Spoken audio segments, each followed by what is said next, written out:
Stories from our Hanford history are produced by Northwest Public Television, a member of the Hanford History Partnership. Financial support from the Richland Public Library Foundation, supporting the Richland Public Library, a place where technology, books, and inquiring minds come together. Resources, event information, and iLibrary available online.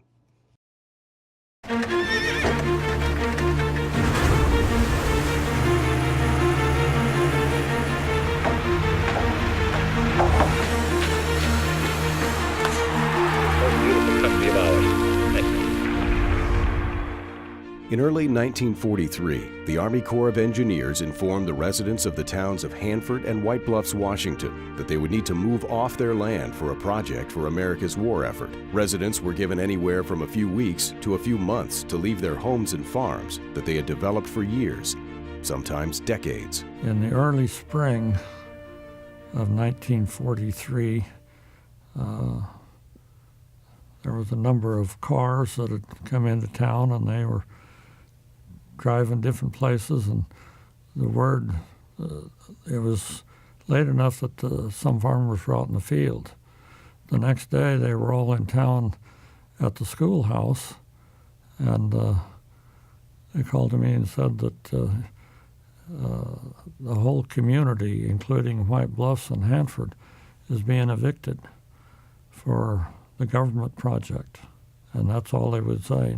Nobody knew what was so great going on out there until after the bombs were dropped. But and it was interesting when those people that were here driving in cars were appraisers. They were going around praising the farms of how much to give the farmers for it. Some got very nervous. They thought if you didn't take the first, they might just haul you out in handcuffs or whatever. But they allowed, if you didn't accept, for the third appraisal. My father accepted the third appraisal. My grandmother, she got nervous, and they got her to sign, I think it was on the second appraisal.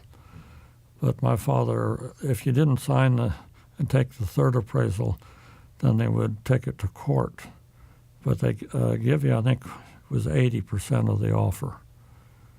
And there were a few that took it to court, but my father thought But the surprising part about that is the farmers that took the money and couldn't find a farm, the price of the farmland was going up so fast that what would buy a farm when they got the money a year later was probably only half enough.